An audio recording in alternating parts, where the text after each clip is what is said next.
all you Slashaholics. Welcome to Slash Sisters. I'm Slash Sister Jen. What the fuck are you doing? What, you don't like my tiny hats? Nope.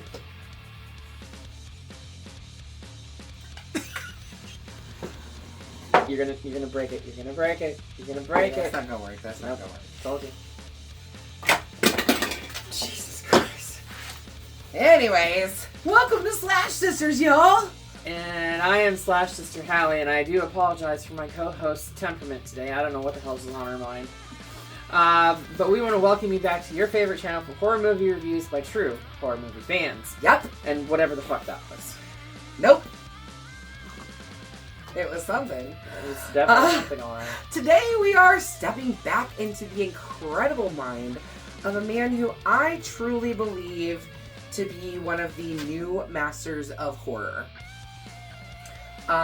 He only has 3 full-length films that he's 100% responsible for, and a 4th one that he very much he was heavily involved with, and he was going to direct it, but had to step down due to something else going on. Other things going on because this man is busy. That's right, we are talking about Mr. Jordan Peele. He has had his hands in all kinds of things horror beyond just the movies that he's done too. I mean, he's done a few like documentaries and everything like that too. He also did the short-lived revival Twilight Zone on Paramount Plus. Yep. Or I think at that time it was CBS Plus, but yeah. But yes, we are going to be examining the final film in his filmography of horror. For now.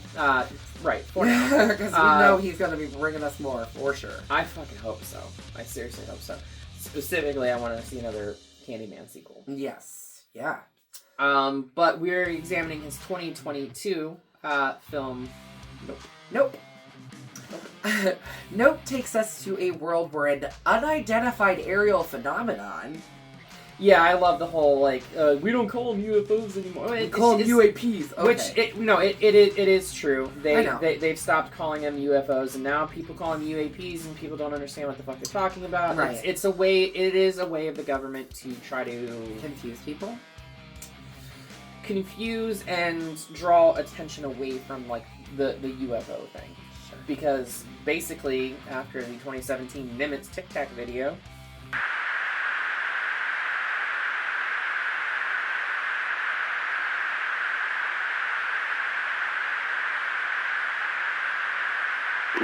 Nickel 6-1 Tango Project, over. Oh, got it! Woohoo! Roger, there's troubleshooting as soon as I get... Did you box moving target? 602. No, I took an auto track. Oh, okay. Oh my gosh, dude. Wow, look at that. They basically said, yes, there is shit out in the sky that we don't know what the fuck it is. Uh-huh. Yeah. So... we are not alone. Anyways, Nope takes us to a world where unidentified aerial phenomenon is more than what we think. Yeah, so join us as we take a look at some unidentified aerial phenomenon, shall we? I agree. Let's do it. We start our story in Agua Dulce, California, where the Haywood family trains and handles horses for film productions.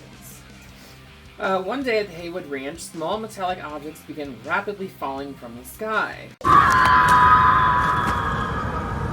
One of these objects is a nickel and strikes Otis Haywood Sr., played by the incomparable Keith David. I love that man.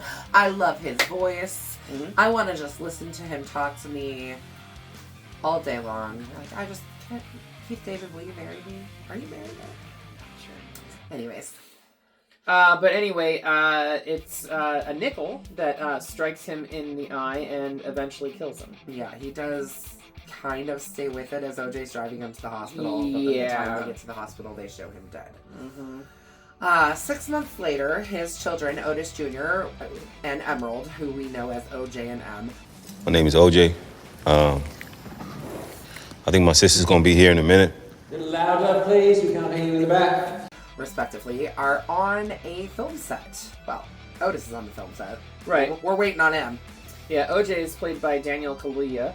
Yeah, and Em Emerald is is played by Keke Palmer. Palmer, and her character in this movie, one, is hilarious. She's just so funny. She's over the top. She's over the top, but she's just the right amount of like comedic relief to counteract OJ's very dry, very serious nature.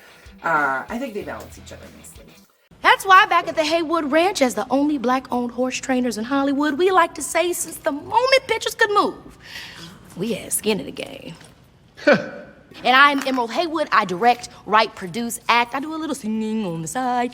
Motorcycles, baby. Look, I make a mean grilled cheese. If you're looking for crafty, just holla at me. After M shows up late and their horse... Tell the horse we're ready to do one. Lucky freaks out after the safety protocols are not fucking followed. Yeah. Partly because M, who is supposed to be helping, was off at craft services, not paying attention where she was. Because he kept calling for her. He's like, M, my sister needs to be over here. M. He wasn't being loud enough was the fucking problem. I know. But they're fired after the horse, luckily doesn't injure anyone, but kicks a bag that one of the aides or something had for the starlet, or what the fuck she was. So, to raise money to keep the business afloat, OJ has been selling some of the Haywood horses to Ricky Jupe Park, who's played by Steven Yeun. Glenn from the fucking Walking Dead, people! It's Glenn, y'all! You literally the Asian kid from Kid Share? Who operates a Western theme park called Jupiter's Claim, which is just on the other side of the Haywood's property. Yep. While M and OJ are there to sell Lucky, Jupe tells M about his traumatic past experience as a child actor on the set of Gordy's Home, a family sitcom that featured chimpanzees playing the character named Gordy. So one of the chimps that plays Gordy just hit his limit. And it was 6 minutes and 13 seconds of havoc. I don't know what they thought that was going to happen with that. I mean... Well, like they say, there's a reason they don't work with chimpanzees anymore. Well, that's actually kind of loosely based off of a real-life thing that did happen. Not the same story or anything like that, but something like that did tragically happen. Yeah. So, during the filming of an episode in 1998, Gordy reacted violently to the sound of balloons popping.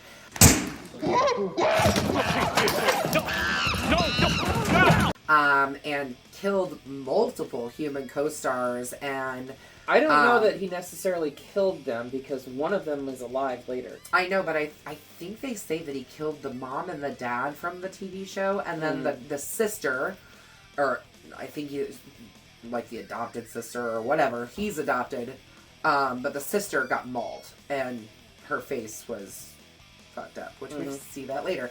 But Jupe was hiding underneath a table, and he was unharmed right before they fatally shot the monkey, the chimpanzee. The police did. Yeah, but we don't find that out till about halfway through the film. Yeah, it's interesting the way that this is set up, because it's set up kind of in like small little stories. It all goes along together. It's almost kind of set up like a Tarantino style film in that aspect. Yeah. It doesn't the only jumping around we do is going back to the 1998 incident with Gordy's Home. Right. But it kind of sets up like, you know, like there's like a title card and it's like Lucky, Gordy, Jean Jacket, or whatever it is. Ghost. Ghost, It's interesting because the structure of the movie is very linear, but there's flashbacks and stuff like that. It's interesting when he tells this story to M, when Jupe tells the story to M, because she's like, well, what happened? And he's like, what, you didn't see the SNL sketch?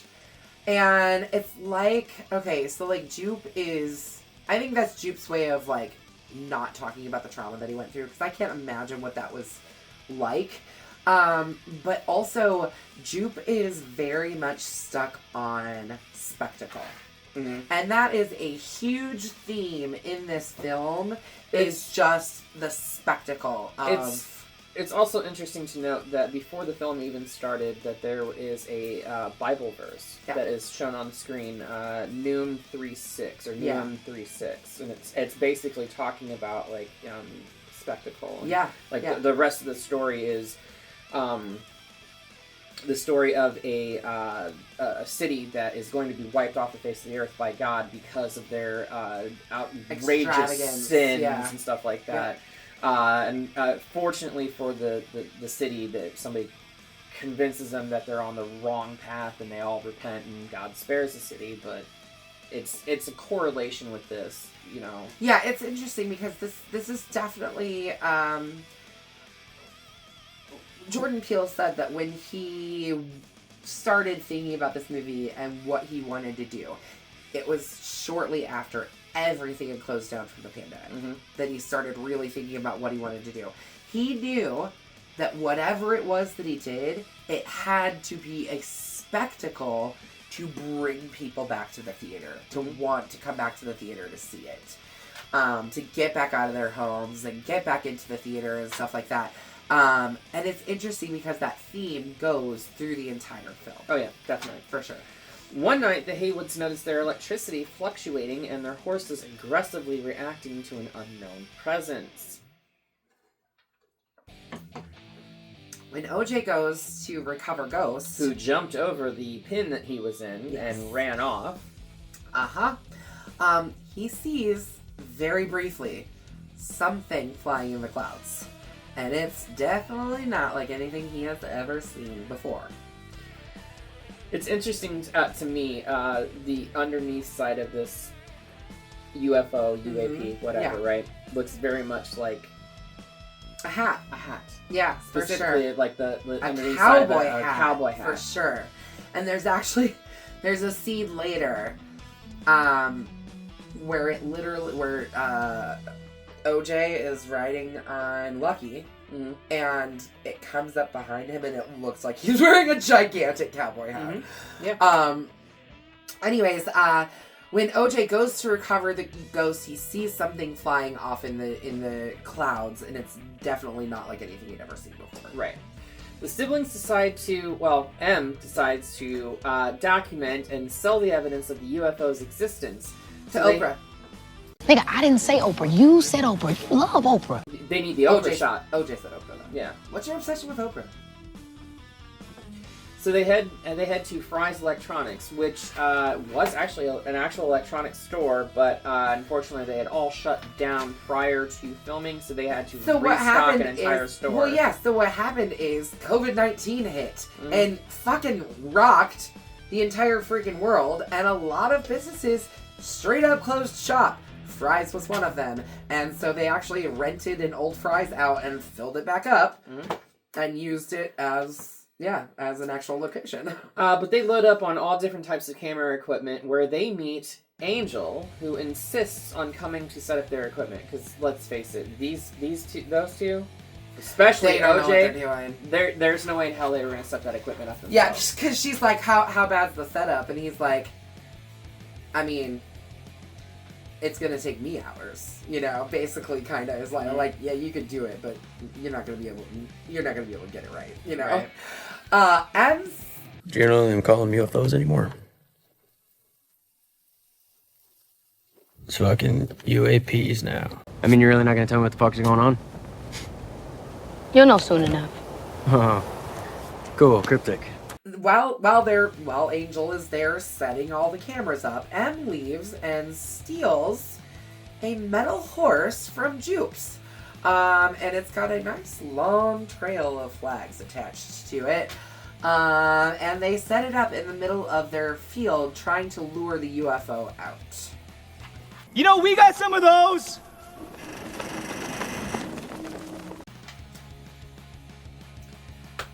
The UFO arrives and abducts the horse that has broken out of the ranch stable, as well as the metal horse statue that M stole from Jupiter's claim to act as a decoy. Yeah, that's gonna come back to bite everyone in his ass. Not really. Pretty much. Maybe not everybody. Unfortunately, the entire thing was not caught on film. because one camera went out and the other one had a praying mantis on it the entire time. Did we skip something there? Yeah. Scroll up. Yeah, no, we didn't skip it. You just didn't type it in. Oh. No. Yeah. No. UFO arrives and abducts a horse is broken off the state. Well, you just didn't say that part. Nope. Nope. Whole thing's a nope. Nope. So, Angel, who was told by M not to be watching their shit, decides he's gonna watch their shit anyways back at the Because office. he's convinced that what, especially... Oh, he knows what's going on. Well, because they're talking about, like, how, like, electricity fails, batteries even die. He's like, batteries don't die. Wi-Fi goes out, but batteries don't die. That's not how technology cell phones don't don't, yeah. Right. So, he's convinced that they're in a UFO hotspot. Because, yeah, what he says is, unless you're in a UFO hotspot, and then they just, like, don't say anything, and he stares at them, and he's like, well, M says... Oh, you are! M says, everyone knows those aren't real. Yeah, right. So basically, he ends up watching. And he sees the praying mantis. And he sees first that one of the cameras went offline. Right. And then the other camera has a praying mantis on the front of the camera, like just blocking every bit of shot that they possibly can get. Mm-hmm. And so he actually calls M, and he's like, there's a praying mantis, and she's like, I fucking know! She's like pissed off, like, wait, why are you watching? Yep. You know, like, yep. I told you not to. But yeah, so the metal horse gets eaten up by the UFO, or sucked up by the UFO. Unfortunately, the entire thing was not caught on film because the camera literally was covered with that praying mantis until the entire shot. Seconds later, and then it just flew off. Right. And M says, I hope that praying mantis comes back. I want to eat eat that I'm motherfucker. gonna eat that motherfucker! The next day, M attempts to recruit famed cinematographer Antler's host, played by Michael Wincott. I know. of all I love people. him. The second that I heard his voice, I was like, I know that voice. That's impossible. Horse girl, this dream you're chasing, the one where you end up at the top of the mountain, all eyes on you. It's the dream you never wake up from. I know that voice. It was because he was actually the director on the film commercial. shoot, the commercial, when they were in the very, very beginning of the movie. Yep. Which is how M got his number from Off the call sheet. Yep. But they try to recruit him to help them record the UFO. Holst declines, not wanting to encourage M in what he sees as an endless pursuit of wealth and fame. Yeah.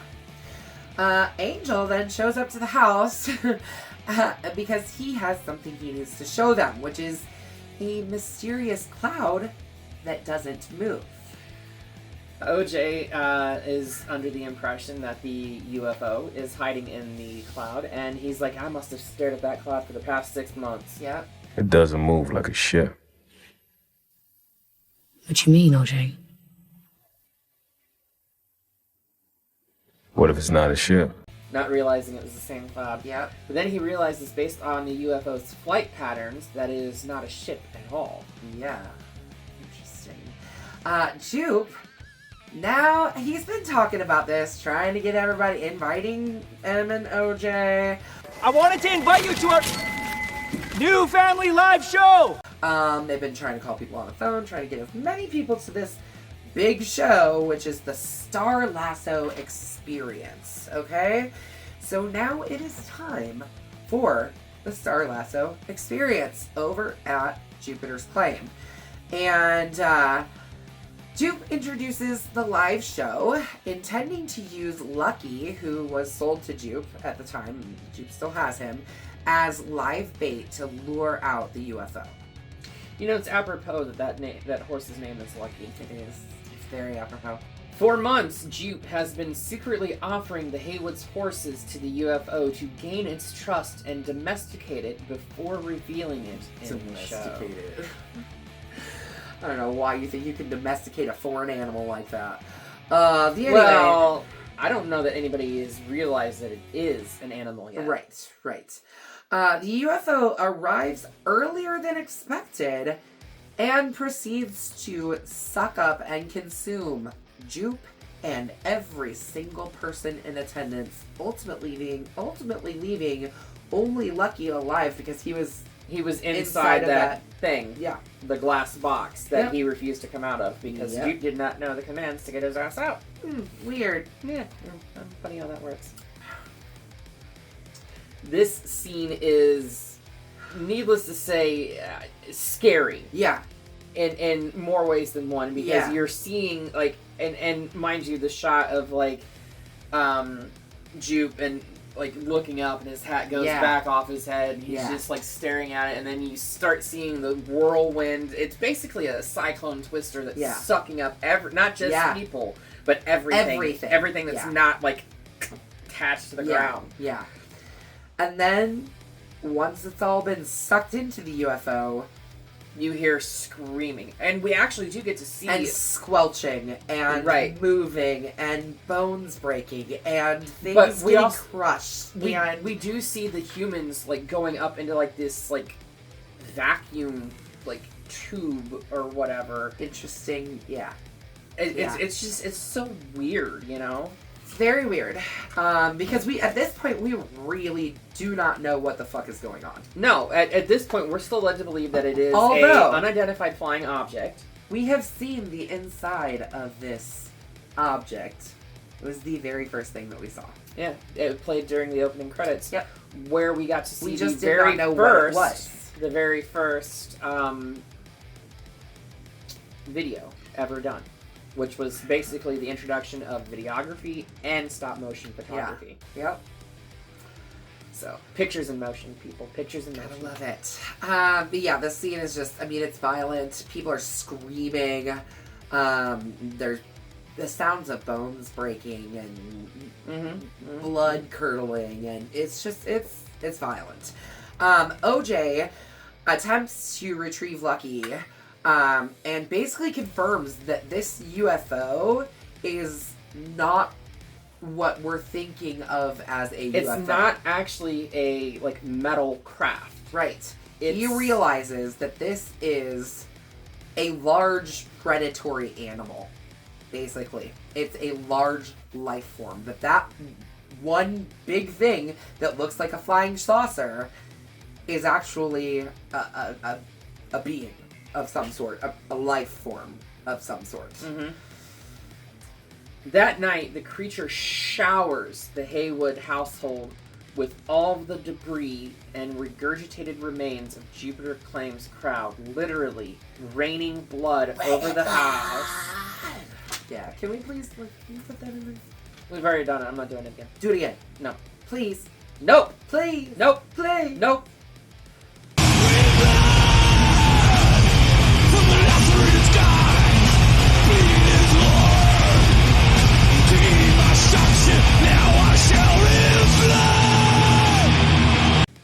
Anyways, rain and blood. But it literally does rain blood over the house. We see, like, keys embedded and stuff, various other debris, and the entire time... I mean, it's gross, too. The entire time, though, it's, like, pouring rain outside. Yeah, it's raining outside, but then the alien... No.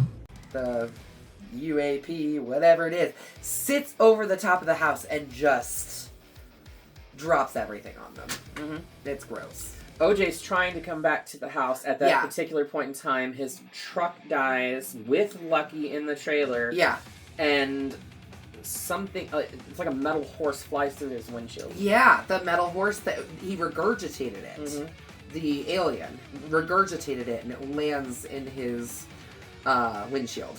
Yeah, it's at that point, like, it's at this point that you can kind of start to tell that music can be used to determine where the being is.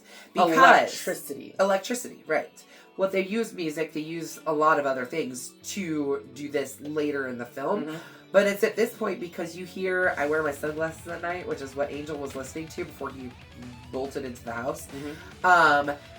It kind of starts, like, slowly coming back in, and then it goes back down. And then he realizes once it's at full volume, like, we got to get the fuck out of here. Like, that's when he takes that opportunity to grab an Angel, and they get the fuck off the property.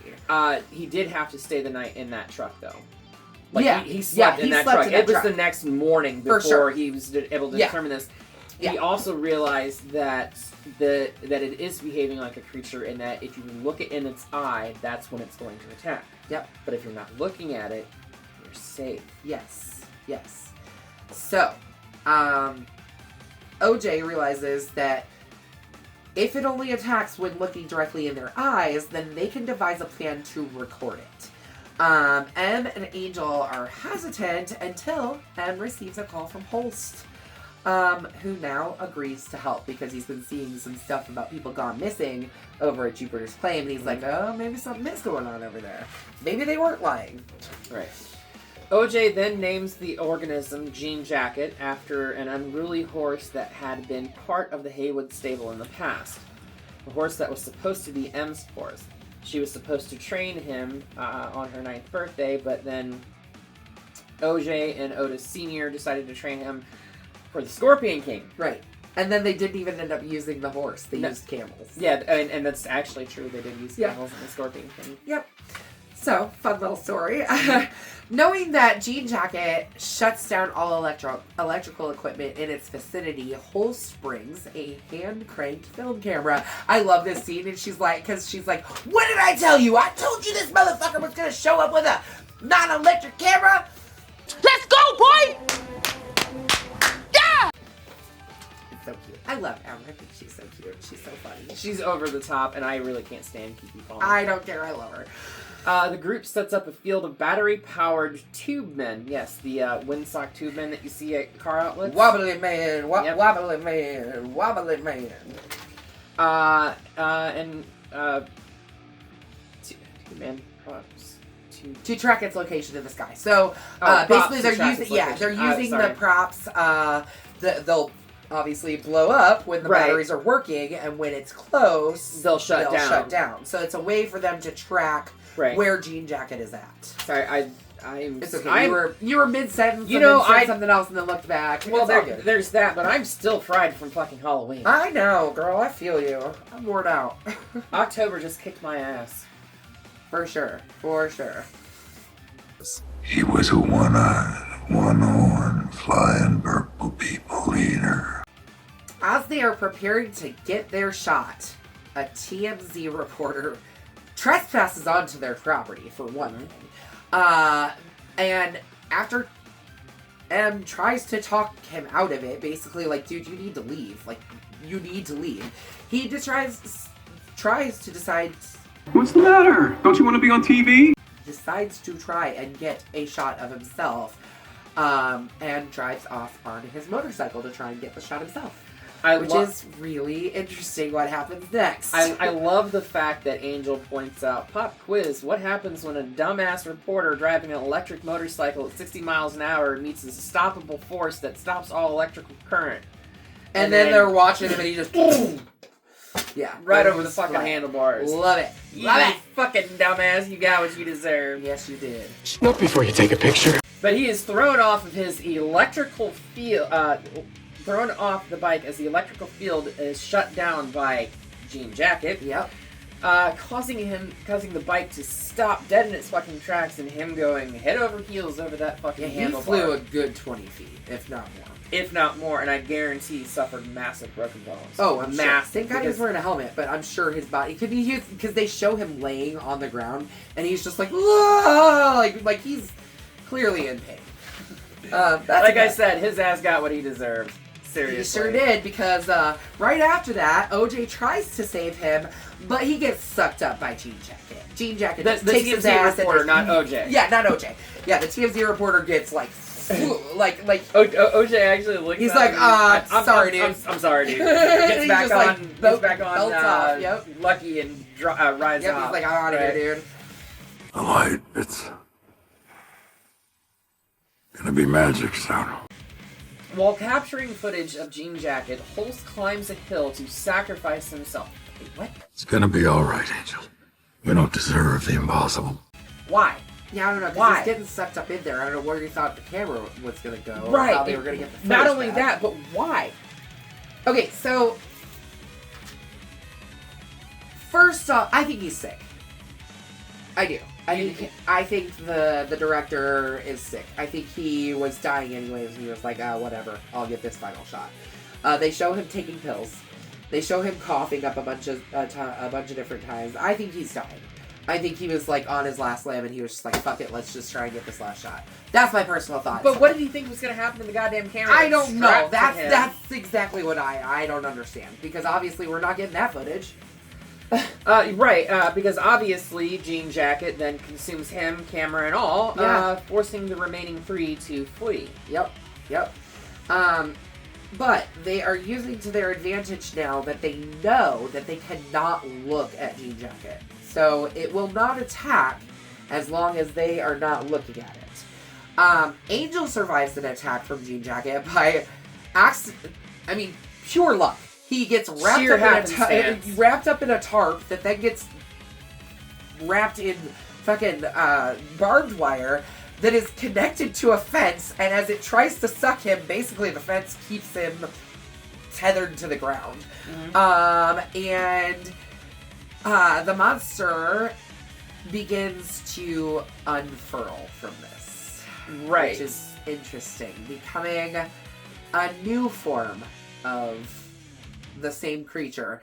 Very much looking like a jellyfish or a cephalopod of some kind. Something of some sort. Right. Honestly, very floaty, wispy. And honestly, I think it looks very similar to like really intricate orchids. I'm a florist, so of course I know that they tried to model the like final form of this entity after sea creatures.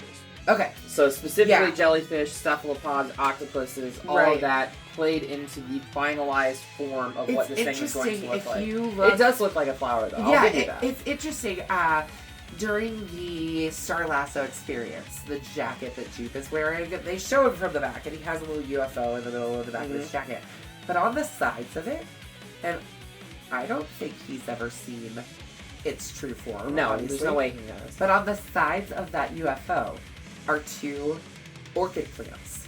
Like orchid flowers. Interesting. Opened up, they're black and white. You should go back and look. Little things that I didn't notice the first few times that I watched it, that I noticed this time as I was watching it. So, but yeah, it very much looks like jellyfish, cephalopod, possibly mixed with like sort of a flower look.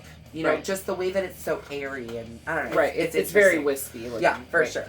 OJ intentionally looks directly at Jean Jacket, drawing the monster's attention and allowing M to use the motorcycle to rush to Jupiter's Claim because apparently they have a plan in place. Yes. Which is interesting. So they were talking about it earlier, actually. You know, they had all their little Monopoly pieces. Right. Because I know that Angel said something about, like, we're not just talking about capturing a UFO, we're talking about potentially saving the world. Mm-hmm. Yeah. So basically, like, knowing that the metal horse with all the flags behind it fucked him up. Right.